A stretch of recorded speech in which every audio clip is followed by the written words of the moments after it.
Hello, friends. Today's podcast question says, how can I explain to my 8-year-old the words/concepts of hot and sexy in the framework of God's good gift of sex without introducing perversion? Now, this is such an important question because I'm sure many of us are wondering how we can introduce our children to concepts that they will naturally be exposed to in the world while doing so through the lens of a biblical world view. And that's exactly what we're going to dive down deep into today. My name is Elizabeth Urbanowitz, and I'm the host of the Foundation Worldview podcast, where we seek to answer your questions so that you can equip the children that God has placed in your care to carefully evaluate every idea and understand the truth of the biblical worldview. Now, one thing that I really appreciate about this question is that the questioner got something spot on. The questioner asks how he or she can explain these things through the framework of God's good gift of sex. And that is foundational anytime we want to prepare our children for something they are going to encounter in the world regarding gender or sex or sexuality, that the framework for God's good design must already be set.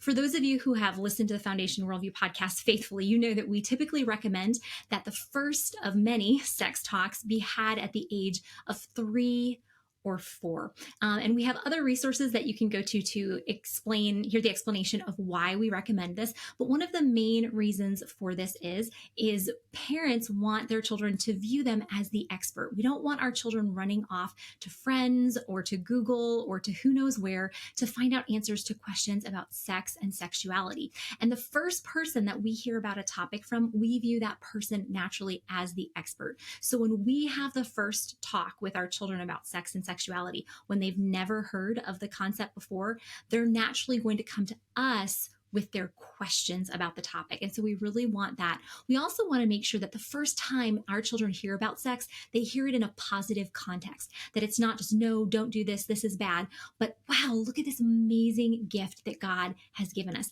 Now let's look at how God, the designer, set up the design for this good gift. And after that, we can talk about corruptions or perversions of that good design. So I really appreciate how the questioner got that spot on, that we first need to make sure we have the framework for God's good design. Now, before we move on, if you found the content of this podcast beneficial, please take the few seconds that it takes to like and subscribe. This makes sure you don't miss any future content. It also just helps us get the word out to more Christian parents and educators and church leaders on how they can ground their kids in a firm understanding of the biblical worldview and carefully evaluate the ideas they encounter. Now, when we think about the words mentioned in this question, the terms hot and sexy, now I would argue that these words are not inherently wrong in and of themselves. Like, there are certain words, when we think about slurs, racial slurs against a certain group of people, or if we just think of a curse word that's really vile, like those are terms that we never, ever, ever want to use ourselves, and we never want our children to use. Where terms such as hot and sexy, they're not in and of themselves perverted or wrong. However, it would be wrong for our children to use such words now, or for our children to have such words used about them.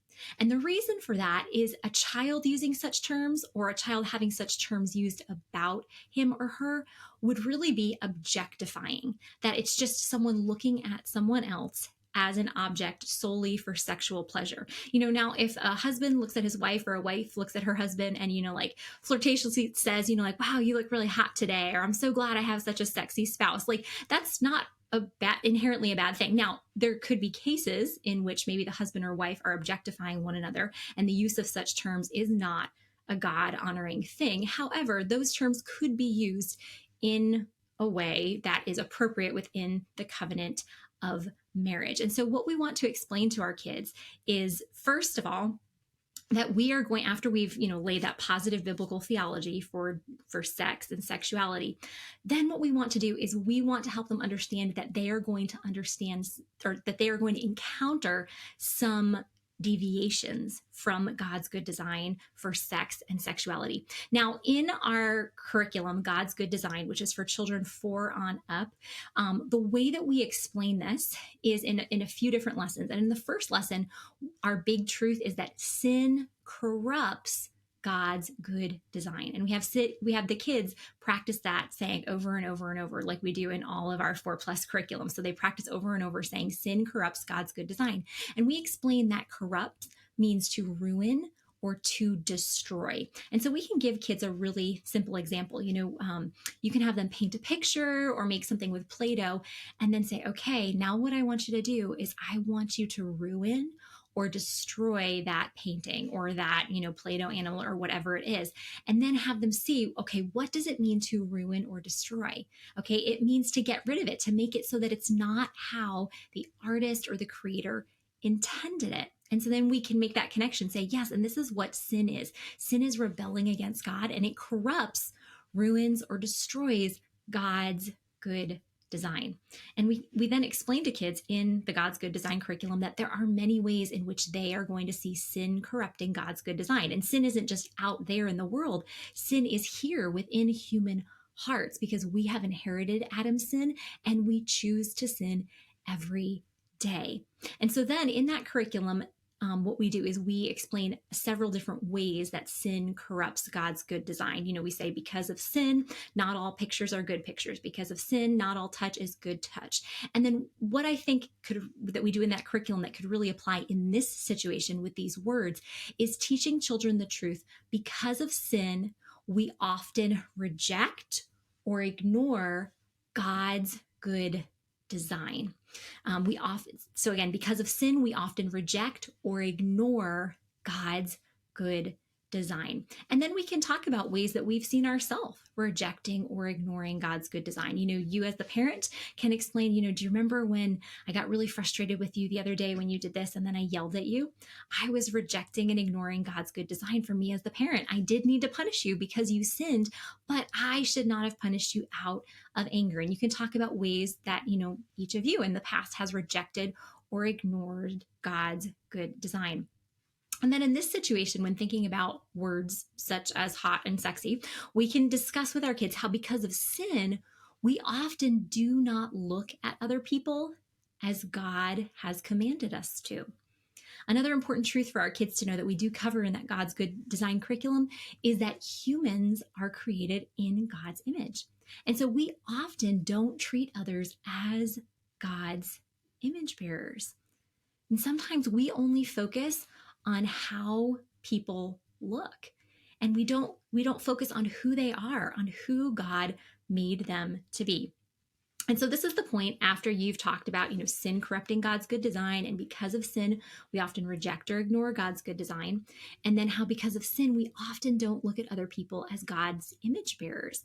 Then you can introduce the words and explain what they mean, and then explain why your children should not be using these words now and potentially ever outside of the context of marriage. And so I'll just model for you how you could do this. You could say, one of the ways that people choose to reject and ignore God's good design is rather than looking at others as God's image bearers, they just look at how other people look and whether or not they enjoy how other people look. And then you could say, and sometimes the words that people use to describe someone when they think they look really nice is they'll use the word hot and they'll say, oh, that person looks hot. Or they'll use the word sexy to say, oh, that person looks sexy. And those words mean that they enjoy the way that person's body looks. And then you can ask, how did God create us? Can you remind me, how did God create us? That's right. God created us in his image. So are our bodies important? Yes, they are. Are our bodies the best thing about us? No, God has created us as whole people. So our bodies are important, but our bodies are not the only or the best thing about us. So should we look at other people and just focus on how they look and whether or not we like that? No, that's not how we should treat others. So we're not going to use the words hot or sexy when we're describing other people. And if you ever hear someone use that word, that's something you can remind yourself in your mind, oh, that is not a good way for us to be talking about another image bearer. And then you can explain, you can say, a husband and a wife, God's given a husband and a wife to one another to love one another. And God has given a husband and a wife the good gift of sex. And husbands and wives are supposed to enjoy one another's bodies. So if a husband were to use one of those words with his wife, or a wife were to use one of those words with her husband, it could be okay, but they would just use those words between one another. They probably shouldn't be saying that out loud in front of lots of other people. Okay, so you can just explain it that way so that there could potentially be some appropriate context for those words, but those words really aren't ones that we should primarily use to describe people. Then we also want to make sure that our kids understand that it's not a bad thing to appreciate how someone looks. That it's good to marvel at the beauty of God's creation. You know, when we see a majestic mountain, it's a good thing to marvel and to praise God about it. When we see a beautiful cardinal or bluebird, it's a good thing to marvel at it. You know, when we see someone who has a really pleasant smile, you know, who's just warm and inviting, it's good to marvel at how God created that person. So to explain to our kids, you know, it's good that we can enjoy how other people look, you know, and then you can say some things that you appreciate about your kids, you know, like, I really love your deep green eyes, you know, or I really enjoy, you know, your curly black hair, or, you know, something that you think is very beautiful about your child. So to distinguish enjoying the beauty of a person and having that point us back to God as the designer versus just calling someone hot or calling someone sexy and placing all the emphasis strictly on their body and how we feel about their body.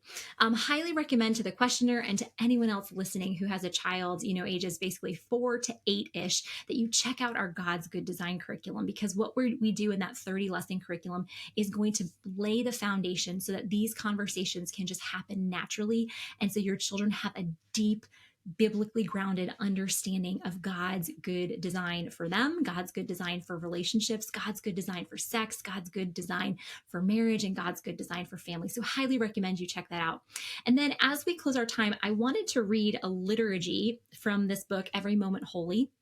We recommended it before in our book club, but at the back of this book, Douglas Kane McKelvey, the author, he has momentary liturgies for practicing the presence of God. And one of the momentary liturgies that he has is called Upon Seeing a Beautiful Person. And so these are liturgies that the author, Douglas Kane McKelvey, encourages readers to memorize and to say in their minds or out loud anytime they encounter a situation like this. Now, I think this liturgy is probably a little bit too deep for an 8-year-old, so I don't know about having children memorize it, but I think we could, as adults, memorize it and say it, and then have this just be the attitude of our hearts when we see someone who is physically attractive, and then eventually pass that on to our children. So this is the liturgy for Upon Seeing a Beautiful Person. And it says, Lord, I praise you for divine beauty reflected in the form of this person. Now train my heart so that my response to their beauty would not be twisted downward into envy or desire, but would instead be directed upward in worship of you, their creator, as was your intention for all such beauty before the breaking of the world. And I think this liturgy is just really helpful because it's reminding us that seeing someone who has physical beauty is such an amazing reminder of God's goodness and his creativity and the marvel of his design. But our natural inclination on this side of Genesis 3 is either to look at that person and be envious of them, or to look at that person and to lust after them. So asking God to transform our hearts and our minds so that when we look at someone who is physically attractive, that our gaze goes upwards and says, wow, God, thank you for beauty. I know that this person is ultimately a reflection of your beauty. And that's what we want to teach our children. Well, that's a wrap for this episode. But as always, my prayer for you as we leave this time together is that no matter the situation in which you and the children God has placed in your care find yourselves, that you would trust that God is working all things together for your good by using all things to conform you more into the image of his Son. I'll see you next time.